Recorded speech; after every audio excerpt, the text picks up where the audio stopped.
ওয়ালা বানুন। কিয়ামতের দিন ধন সন্তান সন্ততি আর সম্পদ কোনো কাজে লাগবে না। সেদিন শুধু আমল যদি ভালো হয় কাজে লাগবে, আমল খারাপ হবে সব শেষ হয়ে যাবে। আল্লাহ রাব্বুল আলামিন নবীজিকে ডেকে বলেছেন, নবী আপনি বলেন, কুল মা কুনতু বিদআম মিনার রাসূল, আপনি বলুন আমি কোন নতুন রাসূল নই, আমার আগে অনেক নবী রাসূল পৃথিবীতে এসেছেন, তারা বিদায় হয়ে গেছেন। আমি জানি না কিয়ামতের দিন আল্লাহ রাব্বুল আলামিন আমার সাথে কি ব্যবহার করবেন, আর আমি এও জানি না যে কিয়ামতের দিন আল্লাহ পাক তোমাদের সাথে কি ব্যবহার করবেন। এই আয়াত নাজিল হওয়ার পর আল্লাহর হাবিব তার মেয়েকে ডাকলেন, জামাইকে ডাকলেন, নাতিদেরকে ডাকলেন, আহলে বাইতদেরকে ডাকলেন, আর বললেন, ও আমার মেয়ে কলিজার টুকরা ফাতেমা গো শোনো, কেবলমাত্র আয়াত নাজিল হয়ে গেল, আল্লাহ পাক আমাকে শোনায়ছেন কিয়ামতের দিন আমি জানি না আমার সঙ্গে কি ব্যবহার করা হবে, আর এও জানি না যে তোমাদের সাথে কি ব্যবহার করা হবে।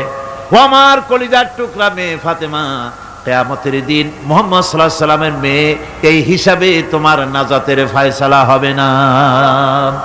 ও আমার কলিজার টুকরা নাতি হাসান আর হোসেন, কিয়ামতের দিন মুহাম্মদ সাল্লাল্লাহু আলাইহি সাল্লামের নাতি হিসাবে ফয়সালা হবে না। ও আমার জামাই হযরতে আলী, কিয়ামতের দিন আমার জামাই হিসাবে নাজাতের ফয়সালা হবে না। আমল যদি ভালো হয় ফয়সালা ভালো হবে, জান্নাতে চলে যাবে। আমল যদি খারাপ হয় কার নাতি কার জামাই দেখা হবে না। সুবহানাল্লাহ।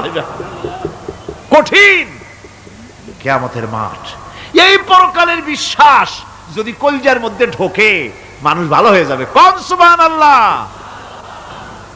আপনাদের দৃষ্টিতে পারবে, কথার জবাব যে দিলেন না। পুলিশে কি মানুষের চরিত্র ভালো বানাইতে পারবে? পুলিশের চরিত্র ভালো বানাবে কেডা? সেটাই তো কথা। মানুষের চরিত্র যাতে ভালো থাকে, মানুষের জন্য খারাপ কাম না করে সেজন্য পুলিশ যাতে খারাপ কাম না করে সেজন্য আরো একটা ডিপার্টমেন্ট আছে না, তারা যাতে খারাপ কাজ না করে সেজন্য আর একটা আছে। এন্টি করাপশনের আবার এন্টি করাপশন আছে, তার উপর আবার এন্টি করাপশন আছে। এন্টিটার অভাব নাই। সুতরাং পুলিশ দিয়া, বিডিআর দিয়া, আর্মি দিয়া মানুষের, দেশের, জাতির চরিত্র ভালো বানানো যায় না। রাসূলুল্লাহ এ দিয়ে বানান নাই, এটা ইসলামের নিয়ম নয়।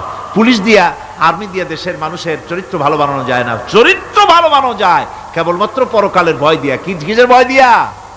ওই যে মক্কার জীবনে ওই সমস্ত মানুষগুলি যারা চুরি করত, ডাকাতি করত, জেনা করত, বদমাশি করত, যারা শয়তানি করত, যারা মানুষকে খুন করত, এই মানুষগুলি এত ভালো হয়ে গেল, যারা চুরি ছেড়ে দিল, ডাকাতি ছেড়ে দিল, জেনা ব্যভিচার ছেড়ে দিল, এত ভালো হয়ে গেল, পৃথিবীর মধ্যে সেরা মানুষ তারা হয়ে গেলেন। জোরে বলেন সুবহানাল্লাহ। নবীর সাহাবীরা পৃথিবীর শ্রেষ্ঠ সন্তান, নবীর সাহাবীরা পৃথিবীর সেরা মানুষ, তাদের চাইতে সেরা মানুষ নবীদের পরে আর কেউ হতে পারে না। জোরে কোন সুবহানাল্লাহ। নবীর পরে পৃথিবীতে শ্রেষ্ঠ মানুষ কারা? সাহাবায়ে কেরাম রিদওয়ানুল্লাহি তাআলা আলাইহিম আজমাইন। ওনারা তো কুফরের মধ্যে ছিলেন, শিরকের মধ্যে ছিলেন, চুরি, ডাকাতি, জেনা, ব্যভিচার এমন কোন পাপ নাই যা করা হয়নি। তারপরে যখন আল্লাহর নবীর কাছ থেকে তাওহীদ, রিসালাত ও আখিরাতের দাওয়াত পেলেন, কি সোনার মানুষ এক একজন হয়ে গেলেন। সুবহানাল্লাহ। যারা ছিলেন নারীর সতীত্বের জম, তারা হয়ে গেলেন নারীর সতীত্বের পাহারাদার। যারা মানুষের মাল চুরি করত, ডাকাতি করত, তারা রাতভর মানুষের মালের পাহারা দিল, মানুষের রক্তের পাহারা দিল। সুবহানাল্লাহ বিহামদি। রক্ত সম্পদের পাহারা দিল। রাসূল বললেন, খায়রুল কুরুনে কারনি, সর্বশ্রেষ্ঠ যুগ তো আমার যুগ। বন্ধুগণ, এরপরে একটা জীবন আসবে ওই কিয়ামতের ময়দানে। এই পরকালের বিশ্বাসটা গুরুত্বপূর্ণ ব্যাপার, আমাদের সব কিছুর হিসাব দেওয়া লাগবে। আল্লাহ পাক বলেন, ইন্নাস সামআ ওয়াল বাসারা ওয়াল ফুআদা কুল্লু উলাইকা আনহু মাসউলা।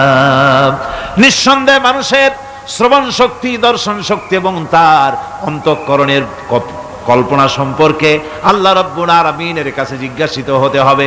কান দিয়া কি